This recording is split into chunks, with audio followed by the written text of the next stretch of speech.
মানুষ খুন করা যেন আজকাল গা শোয়া হয়ে গিয়েছে। আপন ভাতিজাকে ঠান্ডা মাথায় খুন করলো চাচা, তারপর 4 টুকরো করে লাগেজে ভরে ফেলে দিল নদীতে। এমনই একটি ভয়ঙ্কর ঘটনা ঘটেছে ময়মনসিংহে। এত নিখুঁত পরিকল্পনার পরেও কিভাবে ধরা পড়লো খুনি, এই ঘটনাটি আজকে আমি আপনাদের সাথে শেয়ার করতে যাচ্ছি। আসসালামু আলাইকুম বন্ধুরা, আমি মোহাম্মদ আওয়াজ সরকার আছি আপনাদের সাথে আজকের সত্য ঘটনা নিয়ে। এখনও যারা আমার চ্যানেলটিকে সাবস্ক্রাইব করেননি, দয়া করে এখনই সাবস্ক্রাইব করে দিন এবং আপনাদের বন্ধুদের সাথে শেয়ার করে দিন। আজকের সত্য ঘটনাটি আপনাদের সাথে শেয়ার করতে যাচ্ছি, তা হচ্ছে ময়মনসিংহ জেলার মুক্তাগাছার কোতোয়ালি থানার। ময়মনসিংহ জেলা মুক্তাগাছা সড়ক কোতোয়ালি থানার একদম শেষ সীমানা সুতোয়ালি নদীর উপর মনতলা নদীর ব্রিজের নিচ থেকে উদ্ধার করা হয়েছে একটি লাগেজ, মোটামুটি বড়সড় একটি লাগেজ, এবং স্থানীয়রা লাগেজের ভিতর মানুষের 4 খণ্ড উদ্ধার করে, যার ভিতর ছিল একটি যুবকের লাশ এবং লাশটি ছিল 4 খণ্ড। এতে পুরো অঞ্চলে চাঞ্চল্য ছড়িয়ে পড়ে এবং পরবর্তীতে ওখানে উপস্থিত যে জনতা উপস্থিত হয়েছিল তারা পুলিশকে ফোন করে এবং পুলিশ ঘটনাস্থলে এসে লাগেজটিকে উদ্ধার করে। ময়মনসিংহ মুক্তাগাছা সড়ক কোতোয়ালি থানার শেষ সীমানায় সুতিয়া নদীর উপর মনতলা ব্রিজের নিচ থেকে মিলে এই লাগেজ, যার ভেতর থেকে পুলিশ উদ্ধার করে খণ্ডিত মরদেহ। যুবক বয়সী একজনকে 4 টুকরা করে ভরা হয়েছে লাগেজে। ঘটনাস্থলে আরও পাওয়া যায় রক্তমাখা 2টো বালিশ, জানালার পর্দা, কাঁথা, স্কচটেপ এবং হ্যান্ড গ্লাভস। পরিচয় মেলেনি লাশের, কেননা লাশের পরিচয় নির্ধারণ করার মতো কোনো উপায় ছিল না, এমনভাবে 4 খণ্ড বিখণ্ড করা হয়েছিল। এ নিয়ে স্থানীয় মানুষ এবং পুলিশ তাদের নিজস্ব মতামত জানায়। স্থানীয় মানুষ এর কঠিন বিচার দাবি করে, কেননা যে এরকম একটি ঘৃণ্য কাজ করতে পারে তা কোনো মানুষের দ্বারা সম্ভব না, সে অবশ্যই পশুর সমতুল্য। লাগেজের ভিতরে দেখলাম একটা লাশ বাই করলো 4 খণ্ড, 4 টুকরা করা, এইটুকুই দেখলাম আমরা। এটা মানুষের দ্বারা সম্ভব না, এটা একটা জানোয়ারের কাজ।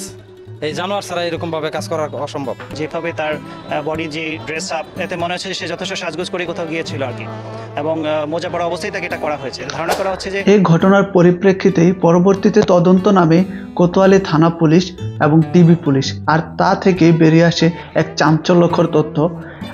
আপন চাচাতো ভাই বোনের প্রেমের গল্প, যে প্রেমের গল্পের সুর ধরেই পরবর্তীতে এমন একটি ভয়ঙ্কর ক্রাইম ঘটে যায়। ময়মনসিংহের ঈশ্বরগঞ্জ উপজেলার সৌরভ এবং ইবা, তারা আপন চাচাতো ভাই বোন। তাদের মধ্যে ছোটবেলা থেকেই প্রেমের একটা সম্পর্ক ছিল, আর সেই সম্পর্ককে তারা পরিণত করতে প্রণয়ের রূপ দেওয়ার জন্য ঢাকায় গোপনে বিয়ে করে তাদের আপন কয়েকজন বন্ধু বান্ধবকে সাক্ষী রেখে।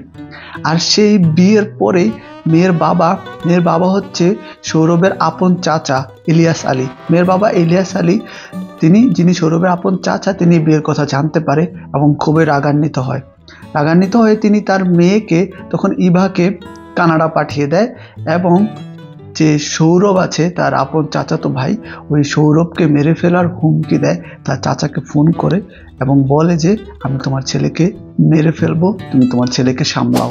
সম্পর্কের মধ্যে রেষারেষিতে এমনটা হয়ে থাকে, এমন হুমকি দামকি চলতে থাকে, কিন্তু তাই বলে যে সিরিয়াসলি কেউ কাউকে মেরে ফেলবে এমনটা হয়তো সৌরভের বাবা কল্পনাও করতে পারেনি।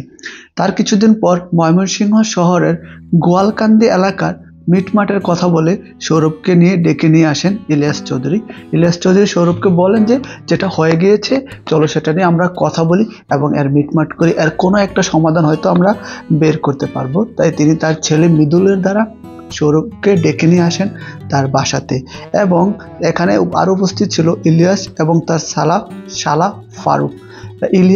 ইলিয়াস এবং তার শালা ফারুক মিলে মূলত সৌরভকে সেখানে হত্যা করে। তাদের এই হত্যার প্ল্যান ছিল মূলত পূর্ব পরিকল্পনা, যার কারণে সৌরভ আসতেই তাকে কোনো সুযোগ না দিয়েই তাকে ধরে ফেলা হয় এবং তাকে মারার জন্য প্রস্তুত করা হয়।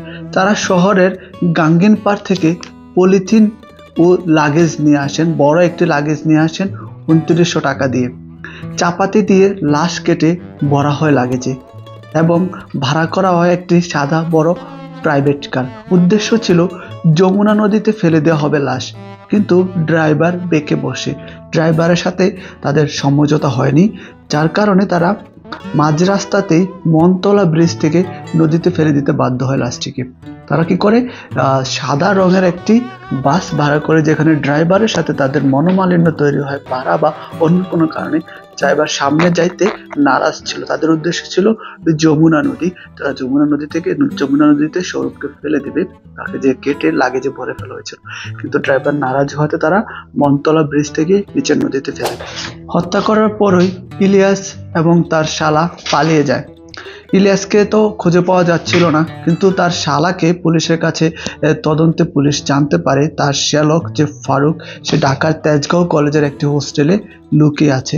পুলিশ সেখানে যায়, চারদিকে ঘেরাও করে এবং ফারুককে সেখান থেকে উদ্ধার করে অ্যারেস্ট করে। ফারুক তার সকল অপকর্মের কথা স্বীকার করে এবং পুলিশের জবানবন্দি করে। যখন ফারুককে জিজ্ঞাসা করা হয় ইলিয়াস কোথায় পালিয়ে আছে, তখন ফারুক ইলিয়াসের খবর দেয় সে হচ্ছে হালুয়াঘাট লুকিয়ে আছে।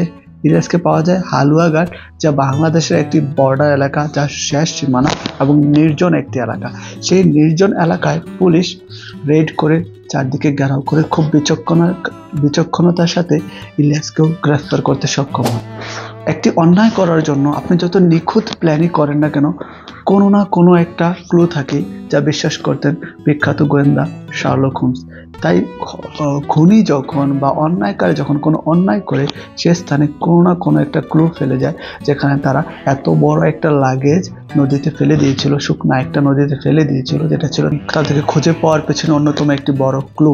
যেখান থেকে সূত্র ধরে পুলিশ মূলত তাদেরকে খুব সহজেই খুঁজে বের করতে সক্ষম হয়। পালিয়ে আর যাবেন কোথায়? অন্যায় যখন করেছেন অবশ্যই আপনাকে একদিন না একদিন আইনের সামনে দাঁড়াতেই হবে। অবশেষে সব অন্যায়কারী ধরা পড়ে, কিন্তু মানুষ তখনও প্রশ্নাতীত ছিল কিভাবে আপন চাচা তার ভাতিজাকে কেটে 4 টুকরো করতে পারে। তখন সৌরভের বাবার সাথে কথা বলে জানা যায় সৌরভের বাবা এবং তার যে চাচা ইলিয়াস, তারা ছোটবেলাতে যখন 5 বছর বয়স ছিল তখন কিন্তু তাদের বাবা মা মারা যায়। মারা যাওয়ার পর সৌরভের বাবা পরিশ্রম করে কোলে পিঠে করে ইলিয়াসকে মানুষ করে, তাকে বড় করে তোলে, তার ভরণ পোষণ চালায়। কিন্তু এমন ভাই যে তার নিজের সন্তানকে হত্যা করবে, চাচাতো ভাই মূলত তার সন্তানের মতোই, সে তার নিজের সন্তানকে এত ছোট একটা ঘটনার জের ধরে হত্যা করবে, সেটা হয়তো সৌরভের বাবা ভাবতেও পারেনি। তিনি এই ঘটনার প্রচন্ড নিন্দা এবং ঘৃণা জানিয়েছেন। আমি যাকে কোলাপিঠা করে মানুষ করলাম, এটা একটা মানুষত্বর কাজ তো করে নাই। সে পশুর চেয়েও অদম। পশু তার নিজের বাচ্চাকে নিজে হত্যা করে না। আমি মনে করি বাইশটা এবং তার সন্তানের তো কোনো পার্থক্য থাকার কথা না। ঘটনার শেষে আরও একটি খুব গুরুত্বপূর্ণ তথ্য পাওয়া যায়, সেখানে কেন সৌরভকে খুন করা হয়েছিল হয়তো এখনো জনগণের মনে প্রশ্ন থেকে যায়। এবার অন্য একটি বিয়ে হয়েছিল কিছু বছর আগে, যখন এবার হাই স্কুলে ছিল। স্কুলে পড়াকালীন সময়ে তখন এবার বাবা ইলিয়াস এবং তার মা পারিবারিকভাবে এলাকার অন্য একটি ছেলের সাথে তার বিয়ে ঠিক করে এবং তারা তৎক্ষণাৎ বিয়ে দিয়ে যায়। যে বিয়ের কোনো কাগজপত্র ছিল না, কোনো সরকারি নথি ছিল না, যে বিয়ের কোনো প্রমাণই সরকারিভাবে ছিল না, তা মূলত পারিবারিকভাবে করা হয়। শুধুমাত্র ওই ছেলে একটা অয়েল সেটেল ছেলে ছিল, হয়তো তাদের ভালো টাকা পয়সা সম্পত্তি ছিল।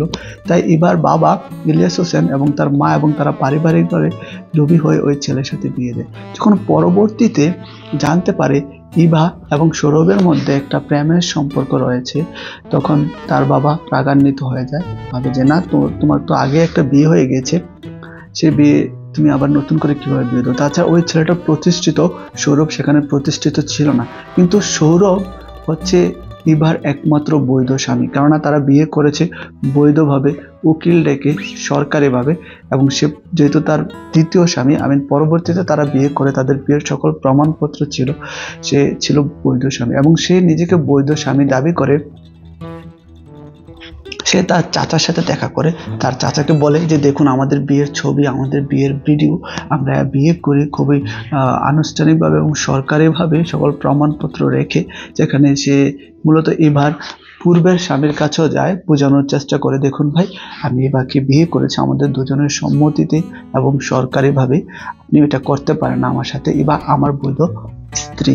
আর এই ঘটনার পরেই ইলিয়াস আরো রাগান্বিত হয় এবং বলে তুই আমার আত্মীয় হয়ে তুই এইটা কিভাবে করস, তুই আমার মেয়ের নামে কিভাবে কলঙ্ক রটাস সমাজে, এটা তুই করতে পারস না। সে রাগান্বিত হয়, সে ইলিয়াস রাগান্বিত হয়ে সৌরভের বাবাকে থ্রেট দেয় এবং পরবর্তীতে সৌরভকে খুনের প্ল্যান করে সফল হয়। সৌরভকে সে তার শালার সাথে মিলে সৌরভকে বাসায় ডেকে এনে তাকে চাপাতি দিয়ে কেটে 4 টুকরো করে ফেলে এবং তখন সৌরভের পায়ের মোজাগুলো পর্যন্ত ছিল। তাকে এমনভাবে নৃশংসভাবে হত্যা করা হয়েছে, যা ছিল খুবই জঘন্য এবং ঘৃণিত একটি কাজ। আজকের ভিডিওটি শোনানো, আপনারা সবাই চেষ্টা করবেন ক্রাইম থেকে দূরে থাকতে। সবাই ভালো থাকবেন, সুস্থ থাকবেন, নিজের পরিবারের সাথে থাকবেন, একে অপরকে সহযোগিতা করবেন। আল্লাহ হাফেজ।